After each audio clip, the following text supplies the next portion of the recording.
Вы бы знали, до чего я люблю индийскую кухню. Полюбил я ее еще лет 30 назад, будучи молодым парнем.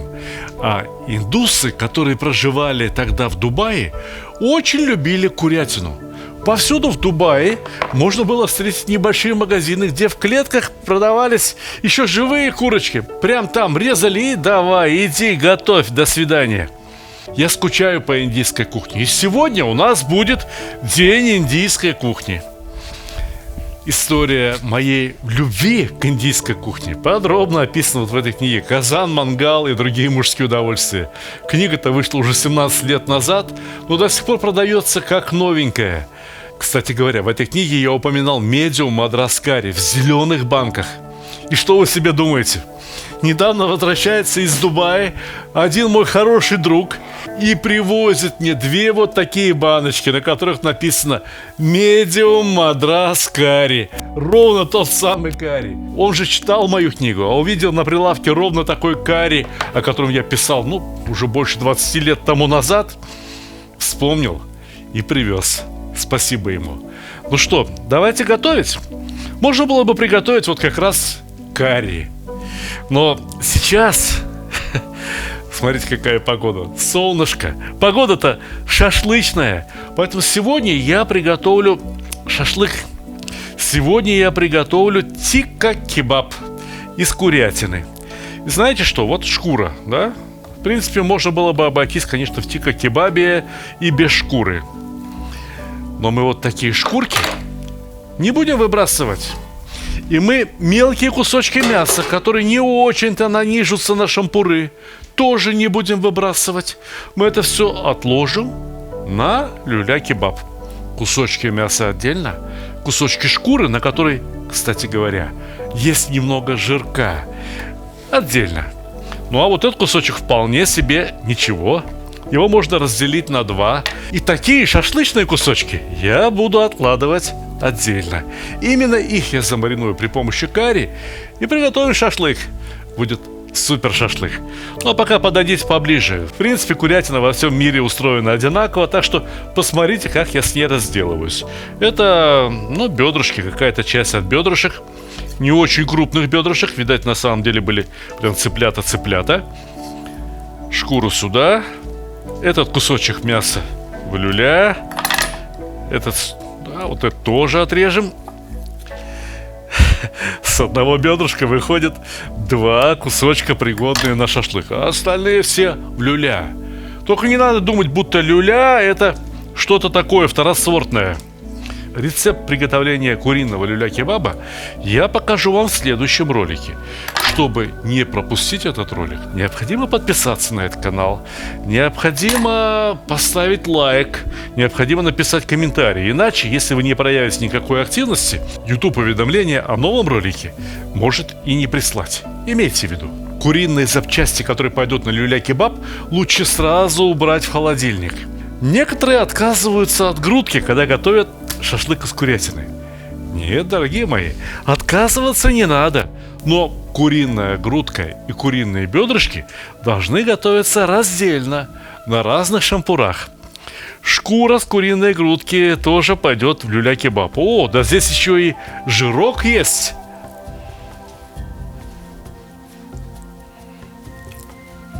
Куриная грудка сама собой разделяется на 2 части филе. Вот это прям целый кусок, отличный на шашлык. А это малое филе. Тоже можно разделить пополам, и выходят отличные 5 кусочков. Кусочки из куриной грудки имеют право быть чуть-чуть крупнее, чем из бедрышек. И готовить их надо, как я уже сказал, на отдельных шампурах. Это непременное условие, потому что они будут готовы раньше, чем бедрышки. Вот как только готовы, тут-то их и сняли. Передержать куриную грудь, будь то в бульоне, будь то в каких-то горячих блюдах, где готовится с маслом, не знаю, в казане, или даже в шашлыке, это является преступлением перед этим несчастным цыпленком. Мало того, что его зарезали для того, чтобы мы с вами его съели, так еще и испортили. Не надо гневить Господа, не надо портить продукты. Продукты есть дар Божий. С этими продуктами надо обращаться аккуратно. Например, сказал, что запчасти для люля-кебаба убрать в холодильник. Взял и убрал. Некоторые довольно образованные товарищи, владеющие английским языком, прочитают состав специй на этой баночке. А здесь он написан, здесь все перечислено. Ведь карри — это смесь различных приправ, различных порошков, различных корешков, различных трав, семян и так далее. Так вот, прочитают, и написано там, что есть чеснок и уже есть имбирь. И не кладут ни имбирь, ни чеснок. Я не понимаю, вам что, жалко, что ли? Положите свежий имбирь и положите свежий чеснок, и ваш карри заиграет совершенно другими красками. Имбирь натирайте на мелкой терке, на самой мелкой, которая только у вас есть. Чеснок и имбирь — это такие два брата-акробата. Это прямо основа индийского оркестра в индийской музыке. Понимаете, в этом порошке сушеный имбирь. И сушеный имбирь имеет совершенно другой запах и совершенно другой вкус. Ну вот как свежая рыба и вобла. И то, и другое нам вкусно, но они сильно разные, правда? Воблой не заменишь свежую рыбу и наоборот. Точно так же и с имбирем. Чеснок. Ну сколько здесь вот? 5-6 зубчиков, довольно крупных зубчиков чеснока. Если кто-то волнуется, мол, и потом от меня будет чесноком пахнуть. Нет, не будет, не беспокойтесь. Чеснок будет готовиться вместе с курятиной и станет сладким и очень вкусным. Вкус, а точнее запах чеснока обусловлен довольно летучими веществами. Именно поэтому он так сильно пахнет. При нагреве эти вещества, во-первых, испаряются, во-вторых, они разрушаются, и остается то, из чего в основном и состоит чеснок. А это, будете смеяться, сахар. А точнее, сахара, потому что речь идет о нескольких видах естественных сахаров, не о сахарозе, под которым мы подразумеваем сахар. Здесь практически 2 килограмма продуктов. На 2 килограмма продуктов кусочками, если мы готовим шашлык, пойдет 2 столовые ложки соли, без верха, без горки, не меньше. 1 ложечка и 2 ложечка. Все остальные приправы я уже отобрал ровно столько, сколько надо. Например, вот это и есть тот самый карри. И, ух, как он пахнет. Боже мой, как он пахнет. О, я вспомнил молодость. Молодость возвращается. 2 полные ложки с горкой. Я учился готовить по-индийски у повара-индуса. И он все время добавлял в карри еще кое-какие специи, которые содержались в карри и без того. Ну, например, пол-ложки черного перца. Он объяснял, для чего. Для хорошего аромата. Пол-ложки красного жгучего чили перца. Потому что если из индийской кухни убрать жгучесть и убрать ароматы, то я не знаю, зачем это кушать. Поешьте что-нибудь французское или вообще финское. Понимаете? Но Индия — это буйство красок, Индия — это буйство ароматов и великолепный, очень яркий, потрясающий вкус. Кто первый раз ест, просто голову напрочь сворачивает. Немного растительного масла, потому что ароматические вещества, которые содержатся в этих специях, растворяются преимущественно в масле.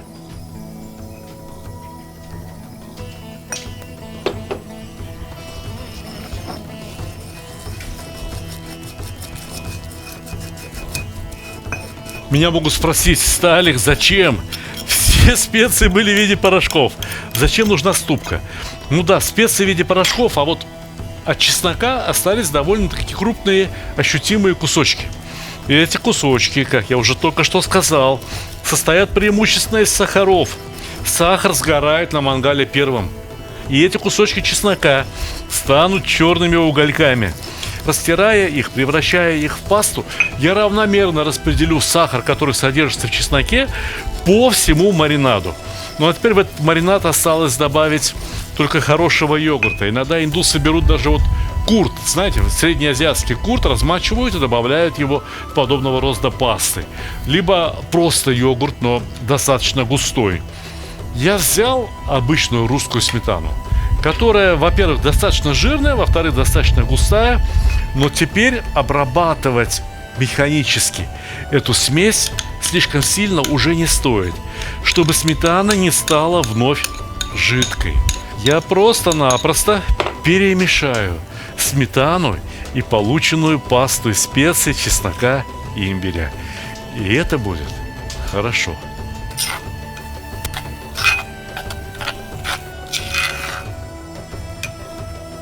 Перчатки я надел не для того, чтобы курятину не испачкать. У меня руки идеально чистые. Я перчатки надел для того, чтобы специи не набились под ногти, для того, чтобы руки не окрасились желтым и для того, чтобы в конце концов руки не пропахли карри.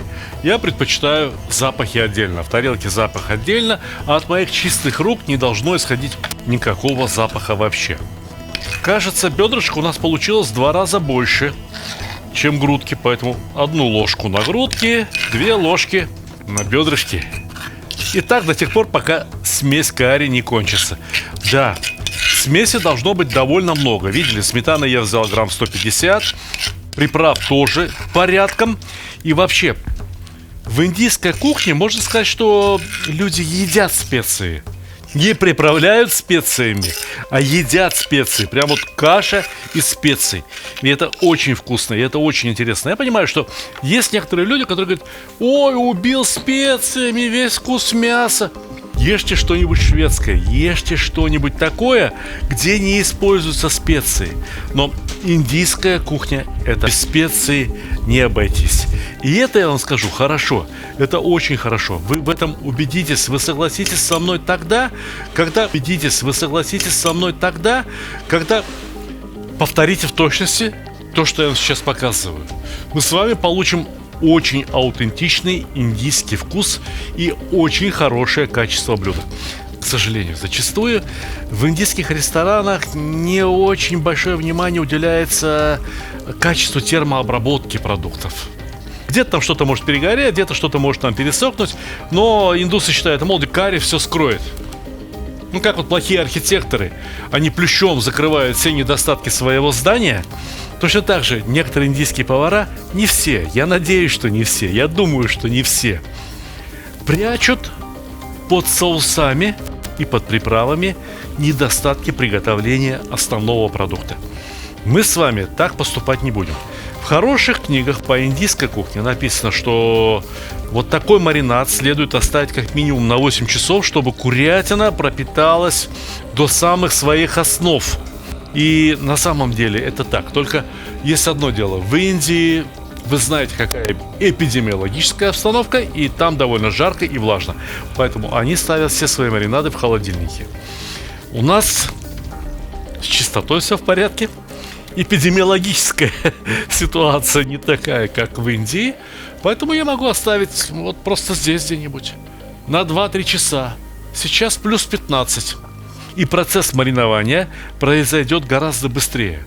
Да, скорость срабатывания маринадов напрямую зависит от температуры окружающей среды и температуры самих продуктов. Можно уголь в мангале разжигать. Вечереет. Пора подумать об ужине. Об очень вкусном ужине. Шампуры наготове. Сначала насаживаем мясо от бедрышек. Некоторые кусочки я буду складывать пополам, потому что они получились очень уж тонкие. Ну что поделать, так устроена курятина. Обратите внимание, что я не нанизываю кусочки слишком плотно. Пусть они лежат свободно, так они лучше прожарятся. И очень важно, чтобы мясо на шампуре было распределено с самого начала равномерно. Вот это все бедрышки. А здесь у меня осталась грудинка. Грудинку насаживаем отдельно, потому что она приготовится гораздо быстрее бедрышек. Это даже чувствуется. Вот я ее беру в руки, а она такая нежная, такая нежная. Хотите узнать, как определять людей вредных, капризных и людей доброжелательных, хороших? У людей хороших всегда все получается поровну. Вот последний кусочек грудки, и у меня ровно вышел еще один шампур. Итого 3 шампура с грудкой и 5 шампуров с бедрышками. Можно мангал разжигать. Уголь практически разгорелся. Можно начинать жарить шашлык. Ух, Постоянные зрители нашей программы знают, что у меня мангал особенный. Это термос, поэтому угля много не надо. Уголь следует разбить так, чтобы угольки стали размером с грецкий орех. Ну и растягиваем уголек. Вот видите, да, сколько здесь у нас? Сантиметров 50 займет шашлык на мангале. Растягиваем уголь вдоль мангала с некоторым запасом. Сегодня у нас шашлык довольно нежирный. Здесь загореться практически нечему. Но соблюдать правила, соблюдать какие-то нормы, которые тем более я сам и установил, никогда не помешает. Ну что, начнем? Начинаем, разумеется, с бедрышек, потому что они чуточку дольше жарятся. После того, как мы перевернем бедрышки один другой раз, можно будет поставить еще и грудку. Такого рода шашлык желательно пожарить очень быстро. Нежелательно готовить его долго. Нежелательно его пересушивать. Видите, 2-3 раза обмахнули в угольки. Что-то закапало с шашлыка. И пошел волшебный дымок с мангала. Переворачиваем. Да, вот оно уже побелело. С другой стороны, некоторые кусочки мяса я сворачивал вот так. И здесь внутри в полости остался карри. И если за курятину нашу я совершенно спокоен, то за индийский карри не очень. Мне мой учитель Мехбухан советовал прожаривать карри как следует, для того, чтобы не было расстройства живота. Но он-то знает, что как там хранятся специи, кто их обрабатывает. Может, по ним кто-то вообще ногами ходил. Поэтому многие серьезные повара предпочитают использовать цельные специи. Они эти специи промывают прямо в душлаге под струей воды.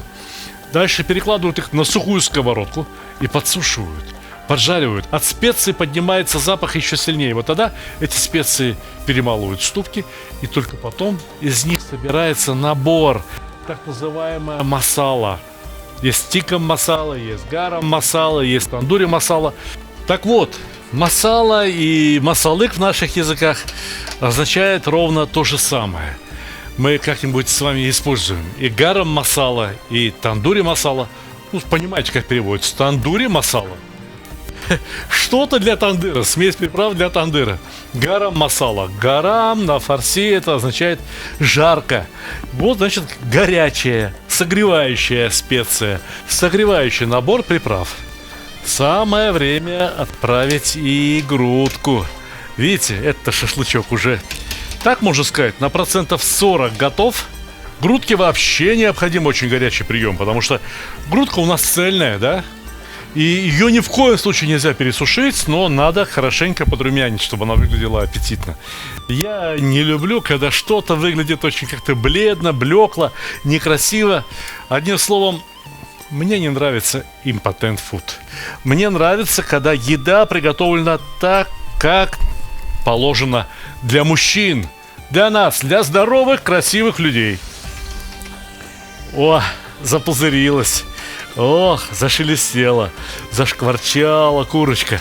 Супер. Очень вкусный получается шашлык. Полюбуйтесь, скатерть у меня какая. Индийская, со слоником. Слоник приносит удачу. Вот здесь под хоботом у него что-то зелененькое, да? Слоник любит овощи. На спине своей он будет нести наш шашлык. На голове, что он будет нести на голове, вы сейчас увидите. А вот здесь, прям под хоботом, у него кусочек сливочного масла. Без кусочка сливочного масла никогда не будет вкусным то, что у нас здесь в кастрюле. А в кастрюле у нас приготовлен рис. Рис басмати, с которым обычно подают такие вот тихо-кебаб. Рис приготовился отлично, но на нем нет ни грамма масла, ни жиринки. Только вода и соль. Все, ничего больше. Мы сейчас это дело исправим. Зато посмотрите, какой рис. Воздушный, рассыпчатый. Ну не красота? Поверх горки риса кусочек свежего сливочного масла. Ну примерно вот так. Пусть тает, пусть протекает сквозь рис. А мы пойдем шашлык снимать. Шашлык-то у нас готов. Посмотрите, вот эту сторону подрумяним. И подавай на здоровье. О, ну а этот из бедрышек просто красавец. Превосходно. Ну, как? Красиво? Это не только красиво, это еще и очень вкусно. Приходите к нам в следующий раз. Я покажу вам, как приготовить люля-кебаб из курицы с индийским вкусом. И, честное слово, это такие блюда, которые заслуживают вашего внимания. И это блюдо заслуживает того, чтобы вы его так подняли и сказали своим родным, близким, друзьям, гостям и даже добрым соседям: приятного вам аппетита!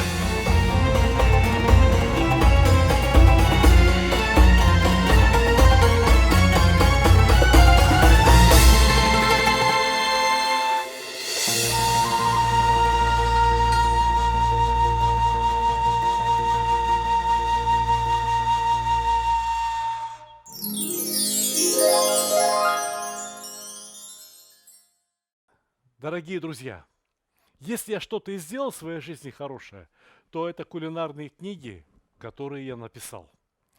Вот эти две занимали первые места на международных конкурсах, но дело даже не в этом.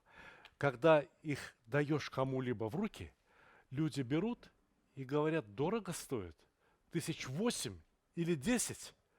То есть люди оценивают их в 3 раза дороже, чем они стоят на самом деле. Но сегодня у меня для вас отличная новость. Скоро наступает летний сезон. Нужно будет готовить что? Шашлык. Для этого есть книжка «Мангал». Те, кто покупает книжку «Мангал» вместе с книгой «Казан», шикарная книга, между прочим, получают абсолютно уникальную книгу о марокканской кухне совершенно бесплатно. Знаете, что такое марокканская кухня? Кто полюбил узбекскую, кто полюбил азербайджанскую, тот полюбит и марокканскую. Потому что это как бы продолжение тех же самых блюд, только с абсолютно другим вкусом. Готовится очень просто. Готовится из тех же самых продуктов, из которых и мы в основном готовим, и с теми же самыми специями, что продаются у нас повсюду. Но получается что-то новое. А кулинария и есть наука о новых блюдах. Итак, «Мангал», книга «Казан», и вы получаете книгу «Таджин Кускус» о марокканской кухне совершенно бесплатно. Сама по себе эта книга стоит 3000 рублей. Но это еще не все. Вот здесь у меня есть книжка «Счастье кулинара». Во многом эта книга автобиографическая. Она о моем кулинарном становлении. Что я любил в детстве, что мы с супругой готовили в молодости, что мы любим готовить сейчас. Это книга о нашей семейной кухне. Но, разумеется, моя самая большая любовь – это плов. Итого, книга «Плов» и книга «Счастье кулинара». Кто покупает их вместе, получает книгу про марокканскую кухню опять бесплатно. Книги можно заказать с автографом.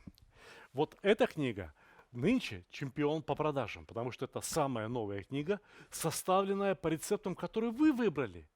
Вы смотрели эти рецепты больше всего в Ютубе, вы их чаще всего лайкали, вы чаще всего подписывали, просмотрев ролики с этими рецептами. 75 уникальных, самых вкусных рецептов вот здесь. Помимо этого, я хотел бы предложить вам очень интересную книгу о чеченской кухне. Эта книга так и называется «Кухня чеченского народа». Шикарный том. Опять-таки, что-то новенькое. Не то, что вы готовите всегда. Хотите развиваться дальше? Хотите узнавать что-то новое? Вот она. Книга о чеченской кухне. Кавказ, что может быть лучше? Лучше может быть только книга о баранине. Книга «Казан-баран». И моя самая первая книга, которая продается уже 17 лет. «Казан, мангал и другие мужские удовольствия». Так любит ее народ, что каждый год приходится допечатывать тиражи. К слову говоря, книга «Таджин Кускус» только кажется маленькой. На самом деле она чуть-чуть больше, чуть-чуть шире, чем книга «Казан-мангал». Вот она насколько больше. Вот она насколько шире. Точно такая же по толщине, отпечатанная на роскошной бумаге. Если кто-то захочет купить вот эти две книги, «Казан» и «Плов», разумеется, тому человеку я тоже подарю книгу «Таджин Кускус» совершенно бесплатно. А если кто-то захочет купить 3 книги о чеченской кухне, а так часто бывает, люди покупают сразу несколько книг, а потом просят меня: эту книгу подпиши для Сергея, эту книгу подпиши для Рустама, эту книгу подпиши для Бориса. И все, у этого человека решен вопрос с подарками. Итак, хотите ли вы купить что-то для себя, хотите ли вы купить что-то в подарок друзьям, всегда есть выбор. Одну книгу берете себе, одну книгу другу, третью получаете бесплатно. Заходите в мой магазин stalik.ru. Книги мы знаете, как упаковываем? Во-первых, картонная коробка. Во-вторых, обязательно пузырчатая пленка. И только потом пакетик, в котором вам эту книгу и доставят. Все книги доставляют в идеальном состоянии. Не помятые, не порванные, как это бывает очень часто, к сожалению, в маркетплейсах. Я поэтому и решил, что больше мои книги в маркетплейсах продаваться не будут. Эксклюзивный продавец моих книг – мой магазин, где все под моим контролем – stalik.ru. Ссылка в описании.